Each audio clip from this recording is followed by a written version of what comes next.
नमस्ते फ्रेंड्स, अगर आप एनटीपीसी सीबीटी 1 परीक्षा परिणाम की प्रतीक्षा कर रहे हैं और कटअप को लेकर चिंतित है, कटअप कितने जाएगा, इसके अलावा आपका जो है संशय की परिस्थिति बनी हुई है कि मेरे इतने नंबर है, इतने नंबर से हो भी सकता है या नहीं भी हो सकता है, अर्थात बॉर्डर लाइन पे है, उस परिस्थिति में आप क्या करेंगे? क्योंकि अभी रिजल्ट जारी होने में 1 महीना से भी ज़्यादा समय है, क्योंकि कल ही यानी 5 दिसंबर को रेलवे बोर्ड की तरफ से एनटीपीसी को लेकर नोटिस जारी हुआ था, जिसमें कहा गया था कि जो रिजल्ट की टेंटेटिव डेट उसमें 15 जनवरी बताया गया था 2022 को, और जो एग्ज़ाम का टेंटेटिव डेट सीबीटी 2 का उसमें आपका 14 से 18 फरवरी तक बताया गया था।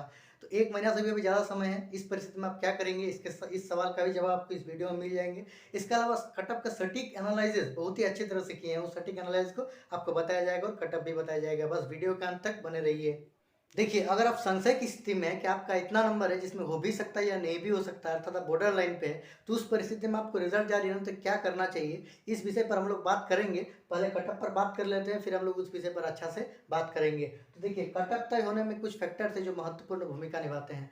पहला फैक्टर है पर सीट कॉम्पिटिशन। पर सीट कॉम्पिटिशन मतलब आप जहाँ से फॉर्म फिलअप किए हैं, वहाँ वैकेंसी कितनी थी और कितनी फॉर्म डाली गई थी, उस आधार पर सीट कॉम्पिटिशन निकाला जाता है। तो पर सीट कॉम्पिटिशन जितना ज़्यादा रहता है उतनी कट ऑफ हाई जाने की संभावना रहती है, और पर सीट कॉम्पिटिशन जितनी कम रहती है उतनी लो कट ऑफ जाने की संभावना रहती है। उसके बाद आता है अटेंडेंस परसेंटेज, मतलब जब परीक्षा हुई थी उस टाइम कितने प्रतिशत विद्यार्थी उस परीक्षा में बैठे थे, उस आधार पर अटेंडेंस परसेंटेज निकाला गया था। हालांकि इस बार अटेंडेंस परसेंटेज बहुत ही कम था, 45 से 50% था। इसका बहुत सारे कारण थे, क्योंकि जानते हैं आप कि जो एनटीपीसी परीक्षा का प्रोसेस है वो 2 से ढाई साल पर लेट चल रही है, जिसकी वजह से बहुत सारी स्टेट में वैकेंसी निकली थी, जो बहुत सारे सेंट्रल में वैकेंसी निकली थी, जिसमें बहुत सारे कैंडिडेट उसमें चल गए थे, जिस वजह से इस बार अटेंडेंस परसेंटेज कम रहा।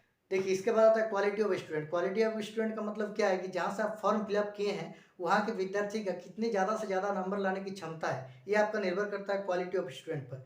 देखिए, क्वालिटी ऑफ स्टूडेंट समझने का सबसे बेस्ट तरीका है, जब आप देखिएगा आंसर की दिया गया था, तो बहुत सारे यूट्यूब फॉर्म हो या टेलीग्राम पोल्स हो, इसके माध्यम से, कमेंट्स के माध्यम से सब अपना अपना नंबर बताए थे।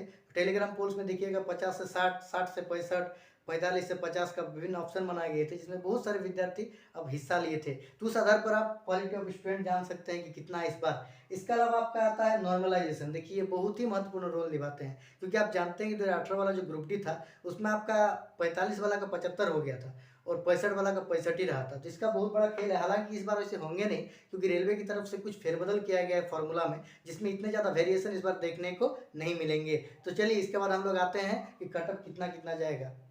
देखिए, सारे फैक्टर्स को ध्यान में रखते हुए मैंने बहुत ही बारीकी से अध्ययन किए और सटीक एनालाइज करने की कोशिश की, जिसके परिणामस्वरूप मुझे लगा कि अगर आप सेफ जोन में हैं और अगर आप इस नंबर के आसपास है, इसमें +2 और -2 लेके चल सकते हैं, तो आप बेझिझक सीबीटी 2 की तैयारी के लिए लग जाइए। अगर आप सेफ जोन में हैं, अगर आप यूआर में 54, ओबीसी में 51, एससी में 47, एसटी में 43, ईडब्ल्यूएस में 48, इसके अलावा अगर आप डेंजर जोन में हैं तो यूआर में 59, ओबीसी में 57, एससी में 51, एसटी में 49, ईडब्ल्यूएस में 52, और अगर आप मॉडरेट जोन में हैं तो यूआर में 56, ओबीसी में 53, एससी में 48, एसटी में 45, ईडब्ल्यूएस में 50 के नंबर के आसपास है, तब बेझिझक सीबीटी 2 की तैयारी के लिए लग जाइए। देखिए, मैंने अपने सारे अध्ययन करते हुए प्रेडिक्शन के आधार पर ये कहा, ये हो सकता है कि इसमें थोड़ा बहुत अंतर भी देखने को मिले, लेकिन मैंने बहुत ही बारीकी से अध्ययन किए और एक सटीक एनालाइज करने की कोशिश की। तो देखिए, इसमें थोड़ा बहुत अंतर हो सकता है, 100% एक्यूरेट आपको कोई नहीं बता सकता है। तो ये मेरे प्रेडिक्शन का आधार पर है, इसमें बहुत सारे विद्यार्थी सहमत हो भी सकते हैं, नहीं भी हो सकता है, लेकिन मैंने अपने 100% देके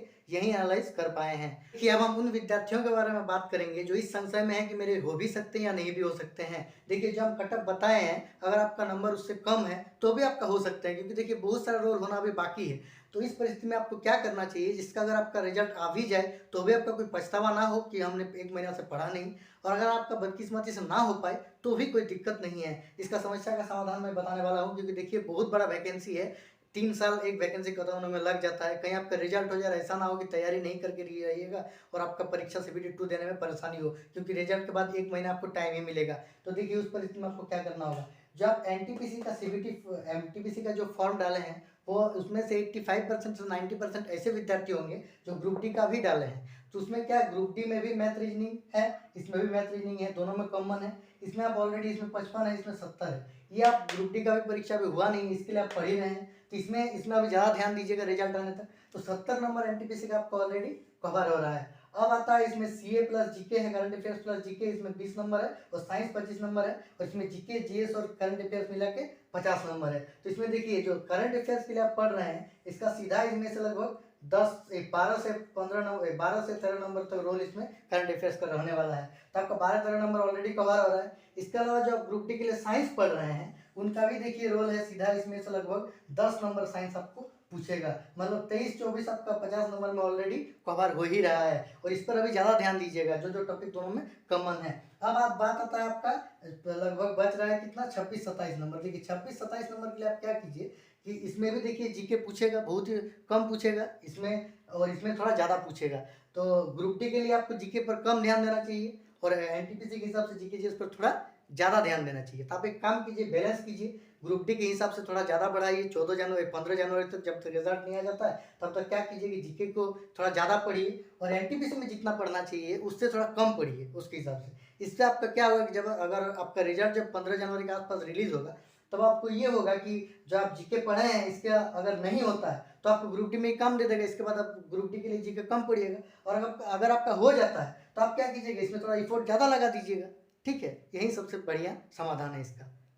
फ्रेंड्स, अगर आपको सेफ जोन, मॉडरेट जोन और डेंजर जोन के बारे में भली भांति पता है तो फिर ठीक है, और अगर आप इस बारे में कंफ्यूजन में हैं कि इस बार रेलवे एनटीपीसी के लिए कौन सा बोर्ड सेफ है, कौन डेंजर है और कौन मॉडरेट है, तो इस वीडियो के नीचे कमेंट्स में लिख दीजिए, उससे संबंधित भी एक वीडियो मैं बना दूंगा। और फ्रेंड्स, अगर ये वीडियो आपको अच्छा लगा, ये जानकारी आपको महत्वपूर्ण लगा, आगे इस तरह का जानकारी आप चाहते हैं तो इस चैनल को सब्सक्राइब कर दीजिए, वीडियो को लाइक कर दीजिए। ऐसे कोई जरूरी है नहीं फ्रेंड्स, इस चैनल के माध्यम से मैं स्टैटिक जीके और साइंस से संबंधित भी वीडियो अपलोड करेंगे कि 2018 वाला ग्रुप डी में कैसे साइंस से टू द पॉइंट एनसीईआरटी से उठा के पूछा गया, उससे संबंधित वीडियो इसमें अपलोड होंगे। और फ्रेंड्स, एक टेलीग्राम ग्रुप भी है ओनली रेलवे एस्पायरेंट्स, उसमें आप लोग जुड़ सकते हैं। उसमें कोई भी सवाल हो, कोई भी रेलवे संबंधित जानकारी हो, उसमें आपको उसमें डिस्कस कर सकते हैं। वो आप टेलीग्राम में ओनली रेलवे एस्पायरेंट्स करके भी सर्च करके जुड़ सकते हैं, और इस वीडियो के डिस्क्रिप्शन में लिंक भी दिया गया है जिसमें आप जुड़ सकते हैं। धन्यवाद।